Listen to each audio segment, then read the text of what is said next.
Good evening बच्चों। I hope सब लोग अच्छे होंगे और बढ़िया से होंगे इस कोरोना के वातावरण में। जिस हिसाब से केसेस बढ़ रहे हैं, आप सब लोग अपने घर पे रहिए, आराम से पढ़िए और ज़्यादा बाहर निकलने की कोई भी ज़रूरत नहीं है आप लोगों को। तो हम लोग शुरू करते हैं बेटा, जहाँ पे हमने लास्ट क्लास में क्या क्या देखा था। बेसिकली हमने लास्ट क्लास में देखा था कि किस तरीके से चार्ज फ्लो करता है और उसके लिए एक पोटेंशियल ग्रेडियंट की ज़रूरत होती है। हम इस क्लास में उसी डिस्कशन को आगे बढ़ाएंगे थोड़ा सा।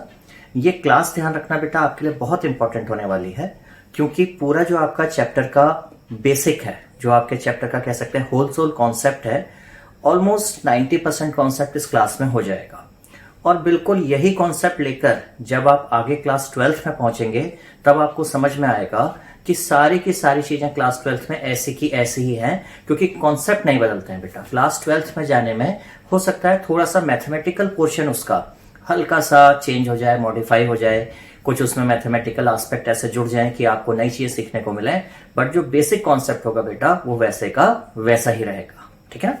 तो हम लोग एक थोड़ा सा समराइज करते हुए आगे बढ़ते हैं। देखिए, क्लास 9th में जब आप लोग थे तब भी आपने पढ़ा, जैसे ये अर्थ है।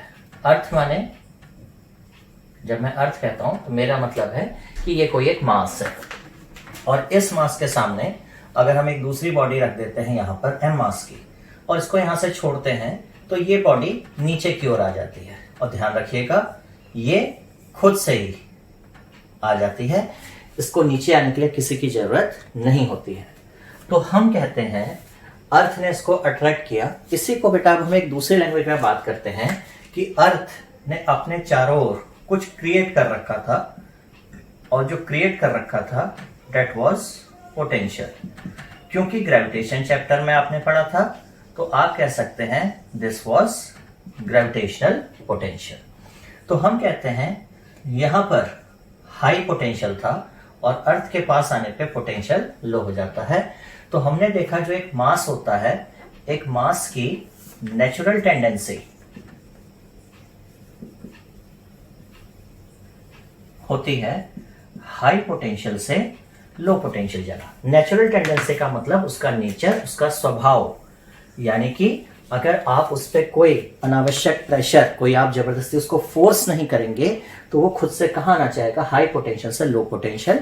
आप इसको सिंपल एक लेमन लैंग्वेज में कह सकते हैं कि वो ज्यादा हाइट से कम हाइट की ओर आना चाहेगा, यानी कि हाइट बढ़ने के साथ साथ जो पोटेंशियल है हमारा वो इंक्रीज होता है। ठीक है, इतना आप पहले नोट कर लीजिए। लेकिन अगर हम इस मास को वापस यहां से ऊपर ले जाना चाहें तो सवाल यह है, क्या ये ऊपर खुद से जाएगा? आप इस मास से कितना भी रिक्वेस्ट कर लीजिए कि मास प्लीज आप ऊपर आ जाइए, आपके कितने भी रिक्वेस्ट करने से वापस ऊपर नहीं आएगा। तो इसको ऊपर लाने के लिए किसी को मतलब वो मैं हो सकता हूं, कोई मशीन हो सकती है क्रेन वाली जो यहां से पकड़ के यहां लाए, तो उस किसी के लिए हम बोलेंगे एक्सटर्नल एजेंट। तो हम कहेंगे एक एक्सटर्नल एजेंट को आकर, ये WXT का मतलब है एक्सटर्नल एजेंट। तो एक एक्सटर्नल एजेंट को आना पड़ेगा और वो यहां से यहां लाएगा, and this will be against the natural tendency. Okay, तो हमने देखा कि मास की नेचुरल टेंडेंसी है हाई पोटेंशियल से लो पोटेंशियल लाना, और अगर हम किसी मास को लो पोटेंशियल से हाई पोटेंशियल लाना चाहते हैं तो इसके लिए एक एक्सटर्नल एजेंट को वर्क करना पड़ेगा। अब अगर मैं यहां पे नाम दे दूं इस पॉइंट को A और इसको B, तो मैं कहूंगा VB minus VA means potential difference. कौन सा potential difference? Gravitational potential difference between B and A is work done by external agent in bringing this mass M. Okay, so this was gravitational potential difference between 2 points B and A. A से B ले जाने में external agent ने जो काम किया, that divided by mass, यानी work done by external agent per unit mass in bringing that mass from A to B is the gravitational potential difference between 2 points A and B. हमको main point क्या देखना है बेटा, कि मास की natural tendency है high potential से low potential आना, बट अगर उस पर एक्सटर्नली कोई फोर्सफुली वर्क करे तो हम मास को लो पोटेंशियल से हाई पोटेंशियल भी ला सकते हैं। लेकिन फिर मैं रिपीट कर रहा हूं, लो पोटेंशियल से हाई पोटेंशियल मास खुद से नहीं आएगा, उसके लिए किसी एजेंट को काम करना पड़ेगा। ठीक है ना। अब बेटा सेम मॉडल को अब हम चार्ज या इलेक्ट्रोस्टेट्स या इलेक्ट्रिसिटी वाले चैप्टर में ले जाते हैं और समझने की कोशिश करते हैं कि नेचर ने कितना अच्छा प्रोविजन कर रखा है। जिस तरह से मास बिहेव करता है एग्जैक्टली सेम वे में आपका चार्ज भी बिहेव करता है।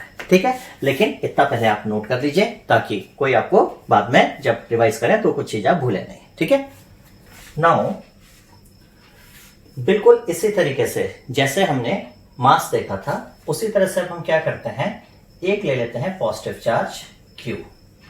ठीक है, और इस पॉजिटिव चार्ज के सामने मैं एक चार्ज रख लेता हूं Q0। Q0 जैसे इसका नाम है। तो क्या होगा, ये पॉजिटिव पॉजिटिव रिपेल करेगा तो ये Q0 खुद ही इससे दूर जाना चाहेगा।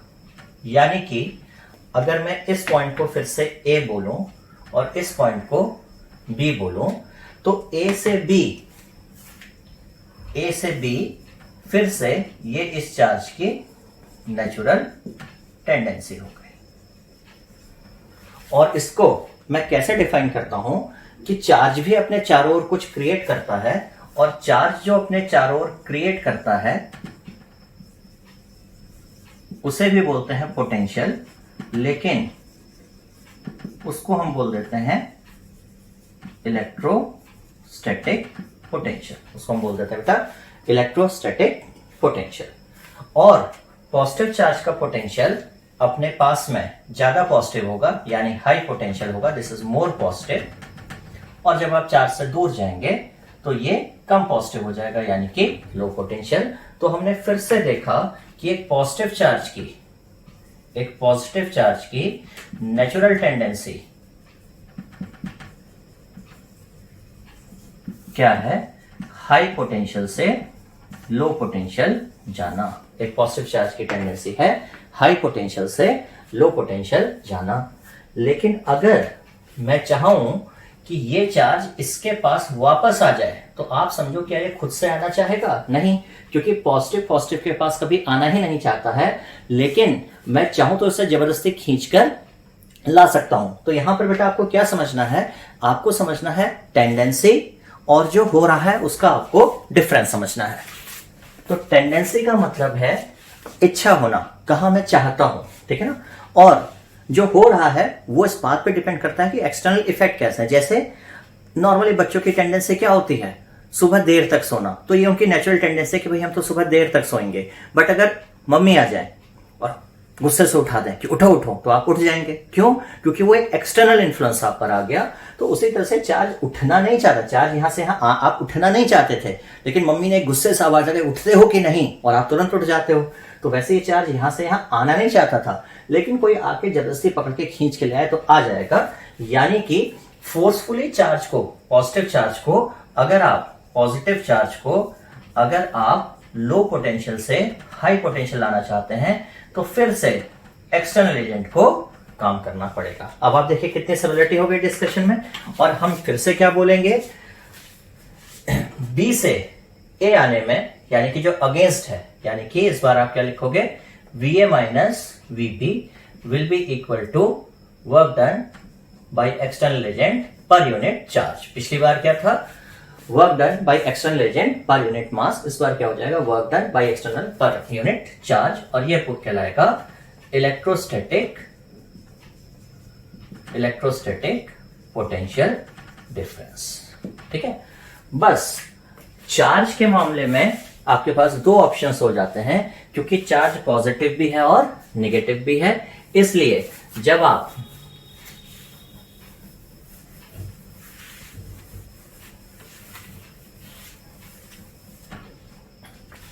एक पॉजिटिव चार्ज रखेंगे और इसके सामने हम एक पॉजिटिव चार्ज रखेंगे, तो पॉजिटिव चार्ज यहां को जाना चाहेगा, ये इसकी नेचुरल टेंडेंसी होगी। बट एक नेगेटिव चार्ज की नेचुरल टेंडेंसी इसकी तरफ आने को होगी। और हमने बताया पोटेंशियल इस चार्ज का था, ये हाई पोटेंशियल जोन थी और ये लो पोटेंशियल जोन है। दैट मीन्स पॉजिटिव चार्ज की टेंडेंसी हमेशा क्या होगी, हाई पोटेंशियल से लोअर पोटेंशियल की ओर आना, बट नेगेटिव चार्ज की टेंडेंसी क्या होगी, लो पोटेंशियल से हाई पोटेंशियल जाना। ठीक है, और जब भी आप इसका अगेंस्ट टेंडेंसी के अगेंस्ट काम करेंगे तो दैट मीन्स एक्सटर्नल एजेंट को आना पड़ेगा and it has to do some work. ठीक है, इतना आप नोट कर लीजिए। ओके, अब हम ये समझने की कोशिश करते हैं कैसे चार्ज एक सिस्टम से दूसरे सिस्टम की ओर फ्लो करता है। ठीक है ना, तो आप सबसे पहले तो समझे बेटा, चार्ज को फ्लो करने के लिए किसी ना किसी मीडियम की जरूरत आपको जरूर पड़ेगी। ठीक है, लिक्विड हो, सॉलिड हो, कुछ भी हो। दूसरी बात, जैसे यहां पे मैंने एक फिगर बना रखा है, मैंने कहा सपोज मेरे पास एक पॉजिटिवली चार्ज बॉडी है और एक नेगेटिवली चार्ज बॉडी है, तो let us try to understand ये हम कैसे डिसाइड करते हैं कि किसी बॉडी पे कैसे चार्ज आएगा। तो उसकी कहानी तो बहुत लंबी है बेटा, हम शॉर्ट में समझते हैं, क्योंकि आप लोग 9th क्लास में बोर्स मॉडल, रदरफोर्ड मॉडल का नाम सुने हो, एटॉमिक स्ट्रक्चर का नाम सुने हो। तो एक्चुअली एक न्यूक्लियस होता है जिसके सेंटर में प्रोटॉन, न्यूट्रॉन भरे रहते हैं और इसके चारों ओर नेगेटिवली चार्ज इलेक्ट्रॉन मूव करते हैं। ठीक है ना, इलेक्ट्रॉन पे नेगेटिव चार्ज होता है, ये मैंने लास्ट क्लास में बताया था, दिस इज बाय कन्वेंशन। आपने डिसाइड कर लिया ऐसे कि इलेक्ट्रॉन पे नेगेटिव चार्ज होता है। तो ध्यान रखिएगा, जो एटम होता है as a whole that is electrically neutral. अब जब भी हम किसी बॉडी को रब करते हैं या कोई कांटेक्ट में आता है, बहुत सारी प्रोसेसेस हैं, तो किसी भी कारण से अगर बॉडी से इलेक्ट्रॉन निकल जाते हैं, यानी कि जैसे ये देखिए, पहले क्या था, ये बॉडी और ये बॉडी इस तरह से थी। सपोज इसके पास न्यूक्लियस था, न्यूक्लियस में मान लीजिए 10 पॉजिटिव चार्ज थे और यहां पे 10 इलेक्ट्रॉन थे, और यहां पे 6 पॉजिटिव चार्ज थे और 6 इलेक्ट्रॉन थे। ठीक है, जस्ट एक हम हाइपोथेटिकल एग्जांपल ले रहे हैं।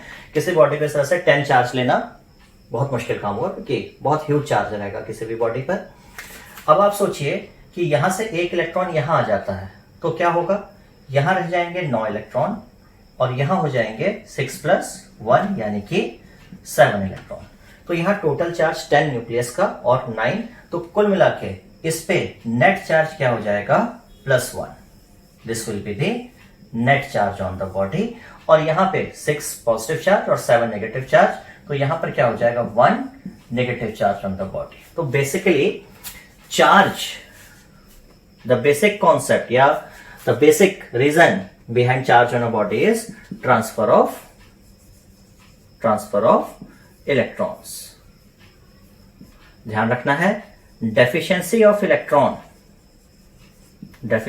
Electron mean body is going to be positively charged, and excess of electron mean body is going to be negatively charged। ठीक है ना, तो ये एक छोटा सा आइडिया है ताकि आप समझ सकें एक्चुअल में जो भी बॉडी पे चार्जेस आएगा वो that will be due to transfer of electron, either this will be excess of electrons or it will be deficiency of electrons. ठीक, खैर, अब किसी तरीके से हमारे पास एक बॉडी पॉजिटिव चार्ज की आ गई, एक बॉडी नेगेटिव चार्ज की आ गई, यानी इसका ये वाला जोन हाई पोटेंशियल का होगा और ये नेगेटिव चार्ज है, तो इसका पोटेंशियल नेगेटिव हुआ, जाहिर सी बात है नेगेटिव पोटेंशियल पर होगा। और अब हम इसको एक मेटेलिक वायर से कनेक्ट कर देते हैं। ठीक है, अब ध्यान रखिएगा, जो फैक्ट है वो ये है कि मेटेलिक वायर्स में जो मूव करेंगे वो क्या होते हैं, बेसिकली इलेक्ट्रॉन्स। ठीक है, फैक्ट ये है। लेकिन क्योंकि अभी हम सिर्फ समझना चाह रहे हैं चार्ज के फ्लो को, तो अभी अगर मैं इलेक्ट्रॉन की बात न भी करूं तो मैं ये कह सकता हूं कि पॉजिटिव चार्ज की टेंडेंसी, मैं फिर रिपीट करता रहा हूं बेटा, मैं यहां पर चाहे जो भी कहूं, लेकिन एक्चुअल में वायर्स में क्या फ्लो करेंगे, इलेक्ट्रॉन्स। ठीक है ना, लेकिन अभी मैं शायद इलेक्ट्रॉन्स को न दिखाऊं। ठीक है ना, तो क्या होगा बेटा यहां पर कि पॉजिटिव चार्ज की टेंडेंसी हमने थोड़ी देर पहले देखी थी, हाई पोटेंशियल से कहां होती है, लो पोटेंशियल जाने की ओर। तो यहां से पॉजिटिव चार्ज यहां जाने की कोशिश करेगा। अब मैं आपको नंबर से समझाता हूं। सपोज यहां पे 20 पॉजिटिव चार्ज होते और यहां पे 10 नेगेटिव चार्ज होते। ठीक है, अब क्या होता, जब यहां से एक चार्ज, और इनका गोलों का रेडियस हम सेम मान लेते हैं। ठीक है ना, तो मैंने आपको बताया था पोटेंशियल दो चीजों पर डिपेंड करता था, Q और R पे। जब R सेम होगा तो पोटेंशियल सिर्फ किस पे डिपेंड करेगा, Q पर। अब आप ऐसे समझो कि 20 से जब एक चार्ज यहां चला जाएगा तो इस पे कितना रह जाएगा, 19, और इस पे कितना रह जाएगा, 9। फिर यहां से 2 3 4 5 चले गए, 5 चले जाएंगे तो यहां कितना रह जाएगा, 15। यहां कितना रह जाएगा, 5 -5, समझे ना। -10 में जब 5 आके पॉजिटिव चार्ज जुड़ जाएंगे तो कितना रह जाएगा, 5। अच्छा, 5 और कम कर देते हैं, तो यहां से आप कितना ट्रांसफर करा दो, 10 ट्रांसफर करा दो, तो यहां कितना रह जाएगा, 10। यहां कितना हो जाएगा, 0। ठीक है ना। अब धीरे धीरे करते करते आप यहां से 5 और ट्रांसफर करा दो, तो जब आप 5 यहां से ट्रांसफर करा दोगे तो यहां कितना रह जाएगा, +5, और 0 में जब +5 आएगा तो यहां भी कितना हो जाएगा, +5। यानी कि अगर इस बॉडी से इस बॉडी में चार्ज ट्रांसफर होगा, बेटा बहुत ध्यान से समझ लेना इस चीज को, क्योंकि सारा आपका जो चैप्टर है इसी पॉइंट पर टिका हुआ है। ठीक है, जो इलेक्ट्रिकल कंडक्शन वाला चैप्टर है, बैटरी, रजिस्टर, रेजिस्टेंस, सारे इसी पॉइंट पर टिके हैं कि अगर आप दो स्फेयर्स के बीच में या दो स्पेस में पॉइंट रखेंगे जिनके बीच में कोई पोटेंशियल डिफरेंस होगा, तो पॉजिटिव चार्ज हाई पोटेंशियल से लो पोटेंशियल की ओर आएगा। ठीक है ना। अब आप कह सकते हैं, मैं फिर रिपीट कर रहा हूं, मेटेलिक वायर में एक्चुअल में इलेक्ट्रॉन्स आ रहे हैं, लेकिन क्योंकि मैं अभी सिर्फ ये समझाना चाह रहा हूं, मैथमेटिकल कैलकुलेशन, बात एक ही है। आप ये सोचिए, यहां से यहां चार्ज आता, यहां से चार्ज आता जाता, तो इसका पॉजिटिविटी कम होती जाती, कितनी हो जाती, 5। अगर यहां से कितने मूव कर जाते हैं, अगर यहां से 15 पॉजिटिव चार्ज मूव कर जाते तो यहां कितना रह जाता, 5। और जब 15 पॉजिटिव 10 नेगेटिव के साथ मिलता तो यहां भी कितना हो जाता, 5। और इस तरह से दोनों गोलों का पोटेंशियल हो जाता सेम, और जो फ्लो ऑफ चार्ज है वो रुक जाता।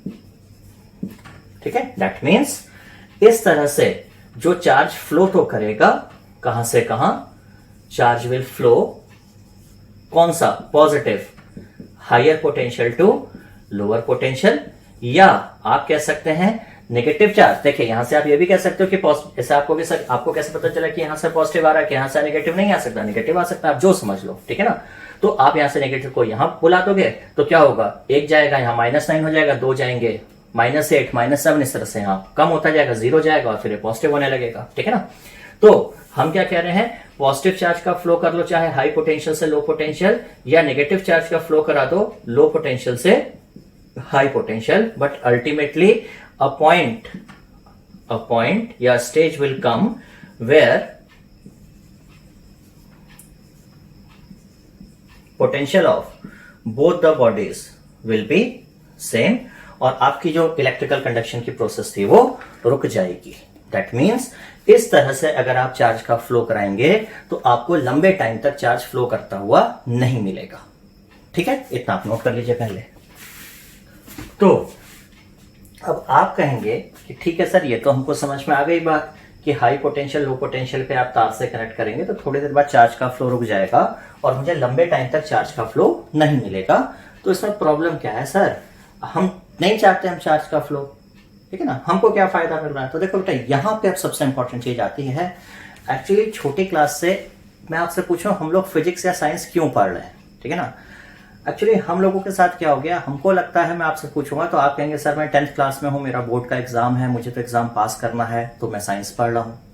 लेकिन आपको ये समझना पड़ेगा कि हम लोग पास होने के लिए नहीं पढ़ते हैं बेटा, हम लोग इंफॉर्मेशन या नॉलेज लेते हैं ताकि हम लोग कुछ बेटर कर सके। हम चीजों को समझते हैं ताकि जो हमारे आसपास में चीजें हैं वो और अच्छी हों। अगर हर आदमी पास होने के लिए पढ़ता तो ये जो साइंटिस्ट वाली कैटेगरी होती है, नई नई चीजें कैसे डेवलप करते हैं। आज आपके पास 20 साल पहले अलग तरह का मोबाइल होता था, आज अलग हो गया। आज आपके पास एसी है, आपके पास गाड़ी है, आपके पास एरोप्लेन्स है। तो दुनिया भर की जो चीजें हो रही हैं, ये टेक्नोलॉजी का एडवांस कैसे हो रहा है, इन्हीं सब छोटी छोटी चीजों को पढ़कर, ठीक है ना। तो आपको समझना पड़ेगा कि पूरा का पूरा साइंस में क्या होता है, कोई भी साइंस पढ़ के अगर हमको कोई काम की चीज नहीं मिलती है तो किताबों से वैसे ही हटा दी जाती है। आपकी बुक्स में सारी की सारी वही चीजें हैं जो कहीं ना कहीं पे हमको कुछ फायदा पहुंचा रही हैं। बिना फायदे के अगर किसी चीज से कोई इनोवेटिव चीज नहीं हो रही है, कोई नई चीज हमको नहीं मिल रही, तो हम वो नहीं पढ़ते हैं, ठीक है ना। तो अब आपको ऐसे मैं समझाता हूं कि मान लो मेरे पास इस तरह से एक पंखा है, ठीक है ना, ये एक फैन है, और यहां पर आप ड्राइंग पे मत जाइएगा, ठीक है ना। एक चारपाई पे एक आदमी है लेटा हुआ है और इसको इस पंखे की हवा खानी है। तो ये आदमी क्या करे, भाई एक तो एक किसी आदमी को ले ले और कहे पंखा घुमाते रहो। आप कहेंगे सर हम बिजली नहीं है, ध्यान रखना, बिजली नहीं, आप कहोगे सर हम पंखा सीधे बिजली से कनेक्ट कर देंगे, बटन दबा देंगे। तो पुराने जमाने में क्या होता था, एक आदमी रखा जाता था जो इस पंखे को करके हवा करता रहता था। हम एक काम और कर सकते हैं बेटा, कि हम एक ऊपर एक ड्रम में पानी रख लें और इस पानी को यहां से गिरा दें। पानी इस पे गिरेगा तो भी टरबाइन घूमेगा, टरबाइन या जो इसके प्लेट्स हैं वो घूमेंगे और इसको हवा मिलती रहेगी। लेकिन प्रॉब्लम क्या है कि ये जब सारा पानी यहां से यहां पर आ जाएगा तो ये घूमना बंद कर देगा। तो दैट मीन्स थोड़ी देर तक तो पानी आया, यानी पानी हाई पोटेंशियल से लो पोटेंशियल आया।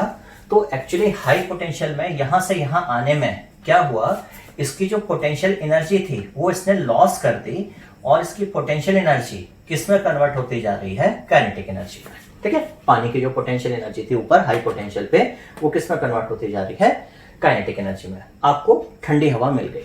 लेकिन अगर हम चाहते हैं पंखा लगातार चले तो मुझे क्या करना पड़ेगा, मुझे इस पानी को वापस यहां भिजवाना पड़ेगा।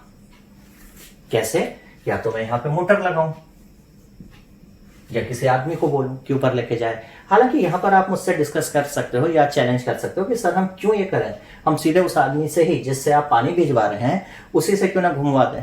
आई एग्री, कहेंगे सर आप मोटर से पानी क्यों भेज रहे हैं, मोटर से पंखा चलवा दीजिए। ठीक है ना, तो यहां पे मैं सिर्फ ये डिस्कशन करना चाह रहा हूं कि आप चाहें तो पानी को नीचे आते वक्त तो काम कर देगा, बट पानी को ऊपर ले जाने में एक्सटर्नल एजेंट को कुछ ना कुछ काम करना पड़ेगा।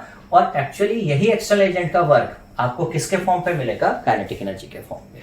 ठीक है ना, तो हमको क्या समझना है, जब भी कोई चीज फ्लो कर रही होती है, जैसे यहां से पानी गिर रहा है झरने की तरह बहता हुआ, जब भी कोई चीज फ्लो करती है तो उसमें काइनेटिक एनर्जी होती है और उस काइनेटिक एनर्जी से आप क्या ले सकते हो, कुछ यूजफुल वर्क ले सकते हो। उसी तरह से आप ये कह सकते हैं कि ये मान लीजिए मेटेलिक वायर है और ये हाई पोटेंशियल जोन है और ये लो पोटेंशियल जोन है, और इस जगह पे जस्ट मैं इमेजिनेशन कर रहा हूं, एक हाइपोथेटिकल तरीके से समझाने की कोशिश कर रहा हूं। मान लीजिए इस जगह पे हमने कुछ ऐसे छोटे से मिनी ब्लेड लगाए होते तो क्या होता, आप कह सकते हैं कि जब इस मेटेलिक वायर से चार्ज फ्लो करता हुआ आता, ठीक है ना, तो इन ब्लेड्स को टकरा के, ठीक है, इन ब्लेड्स से वो टकराता और क्या हो जाता कि ये ब्लेड्स घूम जाते। तो यहां पे जैसे ये पानी आया, इसने ब्लेड्स को घुमाया और पानी की काइनेटिक एनर्जी क्या हो गई, खत्म हो गई, इसने अपनी काइनेटिक एनर्जी का लॉस कर दिया। ठीक है ना, उसी तरह से यहां से टकराते और इनकी एनर्जी कम हो जाती है और एक किसी तरीके से यहां से यहां के रुक जाते हैं। ठीक है ना, बदले में आपको क्या मिल जाता है, ये फैन घूम जाता। अब अगर किसी तरीके से आप वापस इनको यहां पहुंचा दो, बट ध्यान रखना मैं पॉजिटिव चार्ज की बात कर रहा हूं। ठीक है ना, पॉजिटिव चार्ज कहां से कहां आ रहा है, हाई पोटेंशियल से लो पोटेंशियल। बस इसके बाद मैं आपका चेंज कर दूंगा, क्योंकि एक्चुअली मेटेलिक वायर में चक्कर क्या था, ये मैं ऐसे पढ़ा रहा हूं जैसे शुरुआत हुई फिजिक्स की।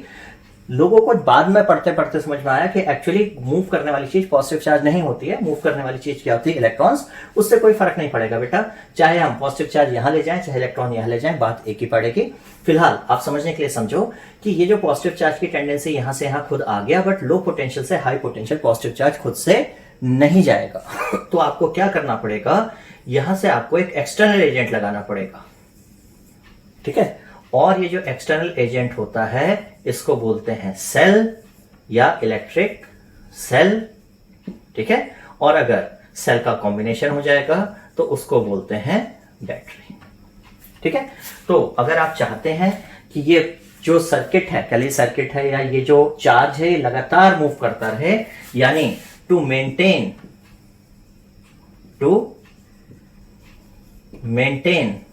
the flow of charge we need a cell or battery। क्या सेल और बैटरी के बिना चार्ज एक पॉइंट से दूसरे पॉइंट नहीं जाएगा? बिल्कुल जाएगा, जैसे मैंने आपको थोड़ी देर पहले बताया था, एक गोले से दूसरे पर गया था, बट जल्दी उसका पोटेंशियल डिफरेंस सेम हो जाएगा और वो फ्लो रुक जाएगा। अगर हम चाहते हैं कि लगातार, जैसे यहाँ पे बेटा हम चाहते हैं लगातार पंखा घूमता रहे, यानी लगातार पानी मूव करता रहे, तो क्या होगा, आपको एक बार अलॉन्ग द टेंडेंसी आना पड़ेगा, पानी की जो नेचुरल टेंडेंसी है, और एक बार उसको अगेंस्ट द टेंडेंसी जबरदस्ती यहां पहुंचाना पड़ेगा। इसके बाद वो फिर खुद से आ जाएगा, फिर जबरदस्ती यहां भिजवाइए, फिर खुद से आ जाएगा, फिर जबरदस्ती, और इस तरह से साइकिल बन जाएगी और पानी इस क्लोज लूप में मूव कर सकता है, उसी तरह से यहां से यहां तक चार्ज आ जाएगा, लेकिन यहां से यहां को जबरदस्ती पहुंचाना पड़ेगा, फिर यहां से यहां खुद आ जाएगा, यहां से यहां पहुंचाना पड़ेगा। तो एक्चुअली ये जो आपका पंखा चलेगा, ये किसकी कीमत पे चलेगा? इस एक्सटर्नल एजेंट के काम की कीमत पे चलेगा, जो बार बार यहां से चार्ज को यहां से यहां भेज रहा है। तो कोई कंजर्वेशन ऑफ एनर्जी वायलेट नहीं होगा। जितना यहां से काम होगा, चाहे वो केमिकल एनर्जी हो, जैसे यहां पर क्या हो रहा है, यहां पे एक्सटर्नल एजेंट अगर हाथ से पकड़ के कोई ले जा रहा होता तो उसके एटीपी टूटते, तो अल्टीमेटली उस आदमी की जो केमिकल एनर्जी है एटीपी वाली, उसकी बदौलत ही ये पानी ऊपर पहुंचता और फिर ये आपका पंखा चलता। उसी तरह से यहां पर जो एक्सटर्नल एजेंट है, तो यहां पे वो एक्सटर्नल एजेंट को हम क्या बोलेंगे? सेल बोलेंगे, और वो कलेक्शन ऑफ सेल होगा तो वो बैटरी बनेगा। तो that means to maintain, to sustain the flow of charge we need a cell और बैटरी। ठीक है ना? तो अब आगे हम ये देखते हैं कि आखिर सेल और बैटरी कैसे काम करता है। तो अब बच्चों हम देखते हैं एक इलेक्ट्रिक सेल। बहुत ही एक कॉन्सेप्चुअल सिंपल सी अप्रोच रखेंगे, जिसमें कोई खास मैथमेटिक्स का इन्वॉल्वमेंट नहीं है, प्योर कॉन्सेप्ट है। और मजे की बात यह है कि ये कॉन्सेप्ट यहां से लेके आपके क्लास 12 तक सेम रहने वाला है। ठीक है? देखिए, इलेक्ट्रिक सेल में होता क्या है, एक इस तरह का आप सिस्टम समझिए। एक आप कोई कंटेनर ले लीजिए, इस कंटेनर में एक लिक्विड रख लीजिए। ठीक है ना? ये जो लिक्विड है ये कहलाता है इलेक्ट्रोलाइट।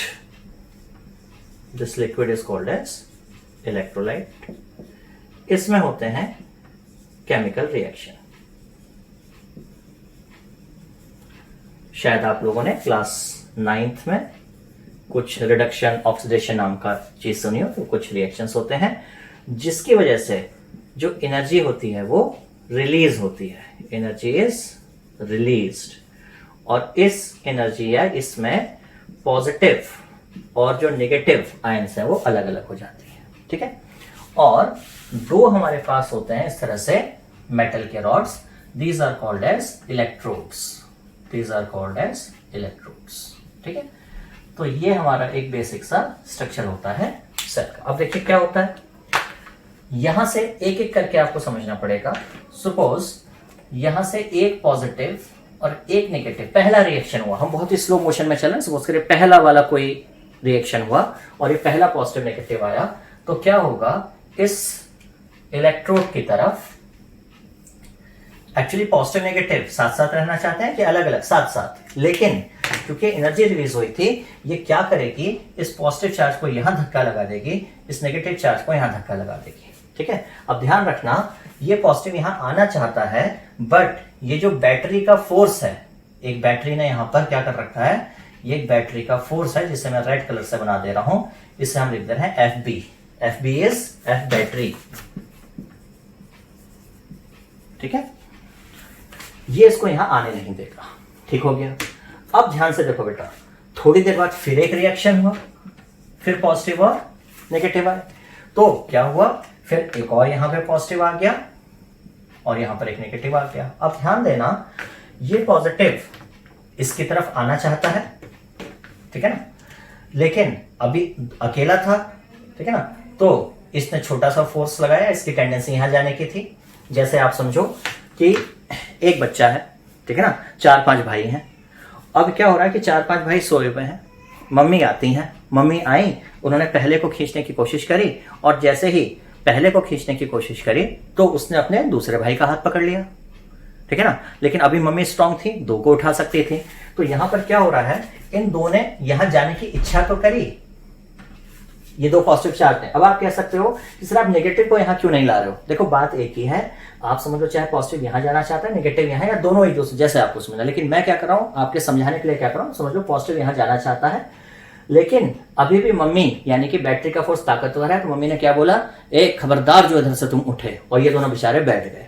अब क्या हुआ, अगला रिएक्शन हुआ, फिर अगला पॉजिटिव पहुंचा और अगला नेगेटिव यहां पहुंचा, फिर अगला पॉजिटिव यहां पहुंचा, नेगेटिव यहां पहुंचा, पॉजिटिव यहां पहुंचा, नेगेटिव यहां पहुंचा। लेकिन अब मुझे बताओ बेटा, मैं आपको बोलूं कि ठीक है, मान लो हमारे पास एक कोई पहलवान टाइप का आदमी है, खली है, वो जो बड़ा सा है, रेसलिंग वगैरह करता है, और एक कोई छोटा बच्चा है 4th-5th क्लास का, ठीक है ना। एक बच्चा जाएगा खली के पास, खली उसे पीट पाट के भगा देगा। दो जाएंगे, दोनों पिट के आ जाएंगे। 3 4 5 6 7 8 50 70 100 200। भैया जब 200 का पूरा झुंड जाएगा एक साथ, तो वो तो अपने साथ उसको लपेट लेगा ना। तो कभी ना कभी तो ऐसा जरूर होगा कि छोटे छोटे मिलकर, ये छोटे छोटे मिलकर इसके बराबर हो जाएंगे। तो एक टाइम ऐसा आएगा जब ये चार्जेस का इलेक्ट्रिकल फोर्स, चार्जेस का इलेक्ट्रिकल फोर्स और यहां से बैटरी का कंबाइंड सबका और बैटरी या सेल का जो फोर्स है दोनों मिलके बराबर हो जाएंगे और आपको क्या मिल जाएगा, एक इक्विलिब्रियम। यानी इसके बाद फिक्स हो जाएगा कि इस पे इतना प्लस है और इतना माइनस है। ठीक है, अब मैं फाइनल स्टेज को, इसको आप चाहे पहले नोट कर लीजिए, इसका आप स्क्रीनशॉट ले सकते हैं। ठीक है, तो मैं वेट कर रहा हूं, आप स्क्रीनशॉट ले लीजिए। यहां से क्लियर है एकदम, मेरे ख्याल से मैं सीन में नहीं हूं। ठीक है, तो अब मैं क्या करता हूं, अब मैं फाइनल स्टेज बताता हूं आखिर हुआ क्या। फाइनली हमको क्या मिल चुका है, फाइनली हमको ये कंडीशन मिल गई है, एक तरफ पॉजिटिव चार्ज, एक तरफ नेगेटिव चार्ज। क्या ये पॉजिटिव चार्ज इसके पास आना चाहते हैं? हां, इनकी टेंडेंसी है कहां जाने की। इसको हम ए बोल देते हैं, इसको हम बी बोल देते हैं, और मैं सारा मोशन से पॉजिटिव चार्ज के फॉर्म पे डील करा रहा हूं। तो इन पॉजिटिव चार्ज की टेंडेंसी है कहां से कहां जाना, ए से बी जाना। बट क्या ये जा सकते हैं? नहीं जा पा रहे हैं, क्योंकि जो इलेक्ट्रोलाइट्स हैं उन्होंने एक तरीके का, कह सकते हो कि जो इलेक्ट्रोलाइट्स हैं इन्होंने एक चौकीदार बिठा रखा है डंडा लेकर। तो ये एक डंडा लेके इलेक्ट्रोलाइट के केमिकल रिएक्शन, ये कौन है, इलेक्ट्रोलाइट के अंदर जो केमिकल रिएक्शन हो रहे हैं, वो एक डंडा लेकर बैठा हुआ है जो कह रहा है पॉजिटिव को तुम यहां नहीं आओगे, नेगेटिव को कह रहा है तुम यहां नहीं जाओगे। और इस तरह से हमको क्या मिल गया, स्पेस में सेपरेटेड चार्ज मिल गए। तो what we have got space में चार्ज का डिफरेंस हो गया। तो हमको मिल गया है स्पेस में एक पोटेंशियल डिफरेंस। ठीक है, ये हाई पोटेंशियल पर और ये लो पोटेंशियल पर। और ध्यान रखिएगा, ये पॉजिटिव वाला चार्ज बहुत ही इंटेंसिटी से इसकी तरफ जाना चाहता है, लेकिन जा नहीं सकता है, क्योंकि ये एक केमिकल रिएक्शंस का चौकीदार यहां पे डंडा लेकर खड़ा है। लेकिन अगर हम यहां से एक बाईपास बना दें, यहां से हम एक बाईपास दे दें, तो क्या होता था, याद करिए आपके स्कूल में, आप कभी असेंबली के बाद या किसी 4th 5th पीरियड के बाद स्कूल से कटना चाहते थे, लेकिन मेन गेट पे एक चौकीदार खड़ा होता था, तो मेन गेट से नहीं जाते थे।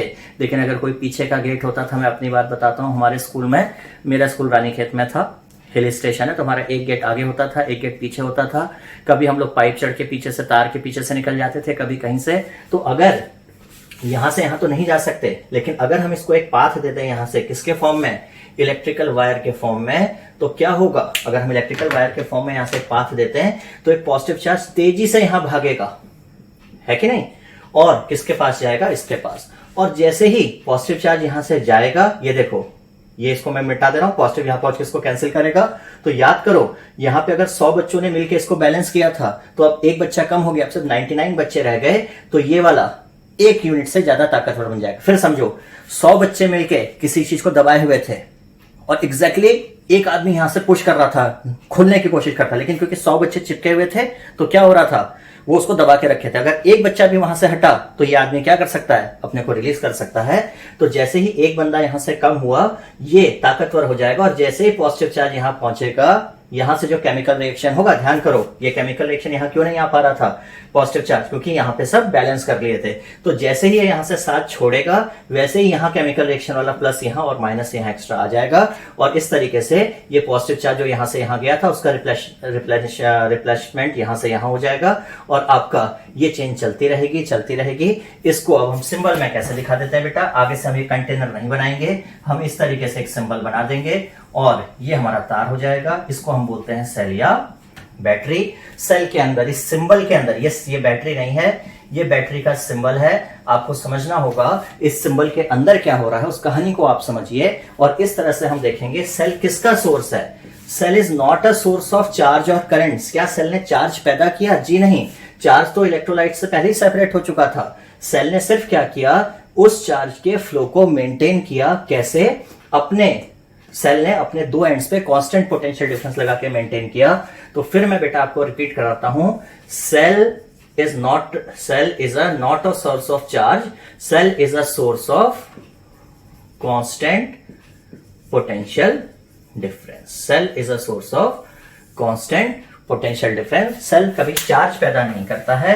सेल क्या करता है, जो चार्ज इकट्ठा हुआ रहता है उन चार्ज के फ्री फ्लो को मेंटेन कर देता है। कैसे? एनर्जी लगा के। कल को धीरे धीरे रिएक्शन होता रहेगा, ये जो इलेक्ट्रोलाइट्स है ये खत्म होते जाएंगे तो सेल भी खत्म होता जाता है। जैसे आपने देखा होगा जो बैटरी वाला आपकी घड़ियों का सेल, बैटरी वाला सेल होता है, टाइम के साथ धीरे धीरे वो खत्म हो जाता है। हाँ, एक सेल होते हैं रिचार्जेबल वाले, उनको आप फिर वापस डाल देते हैं, फिर से वो सेल रिचार्ज कर जाते हैं, वो अलग कॉन्सेप्ट है। बट ये समझना हमारे लिए बहुत जरूरी था कि सेल क्या करता है। सेल की कहानी बेटा ये है। और दूसरा आपको समझना पड़ेगा, cell is a source of constant potential difference. तो आज की क्लास में आपने देखा हमने कोई न्यूमेरिकल नहीं किया, कोई क्वेश्चन नहीं, बट मैं आपको गारंटी से बता रहा हूं बेटा, मेरे पास कई बच्चे, आपको मालूम है, मैंने आपको पहले भी बताया है कि मैं कई सालों तक कई कोचिंग्स में इन्वॉल्व रहा हूं। अभी हाल फिलहाल में हमने अपना एक ऐप लॉन्च किया है, नीट उड़ान, जिसमें हम बच्चों को नीट के लिए पूरा गाइड कर रहे हैं। मेरा अपना चैनल भी है। मैं आपको अपने एक्सपीरियंस से बता रहा हूं बेटा, यहाँ पे 12th में बच्चा आ जाता है, 12th के पास 2-2 साल तैयारी कर लेता है बच्चा कंपटीशन की, और उसे बेसिक सी चीज नहीं मालूम होती है। पॉजिटिव चार्ज कहां से कहां फ्लो करेगा, नेगेटिव चार्ज की टेंडेंसी क्या होती है, सेल क्या करता है, वो सिर्फ एक फॉर्मूला पढ़ के आया होता है V=IR, और उससे क्वेश्चन लगाना चाहता है। तो यकीन मानो बेटा, V=IR याद करने से सारे क्वेश्चंस नहीं होते हैं। हाँ, ये जरूर हो जाएगा, मैं आपसे बोलूंगा पोटेंशियल डिफरेंस इतना है, रेजिस्टेंस इतना है, करंट कितना होगा, आप निकाल लोगे। बट जब आपको ये मालूम होगा तो मेरा, आप यकीन करिए, आप 10th क्लास का भी क्वेश्चन लगाएंगे, आप 10th क्लास के बोर्ड का एक सवाल लगा सकते हैं।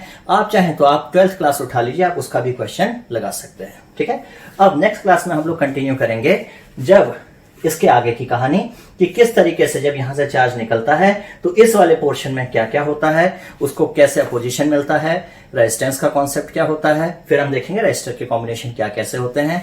आप लोग जब ये वीडियो देखें तो नीचे कमेंट सेक्शन में जरूर बताइएगा आपको कैसा लगा, क्योंकि देखिए जब आपके कमेंट्स आएंगे उसी से हमको मोटिवेशन मिलेगा और अच्छा करने का और बेहतर करने का। ठीक है बेटा, सो विदा लेते हैं, आप लोग इसको देखिए और फिर मैं नए लेक्चर के साथ आपसे मिलता हूं। Good night.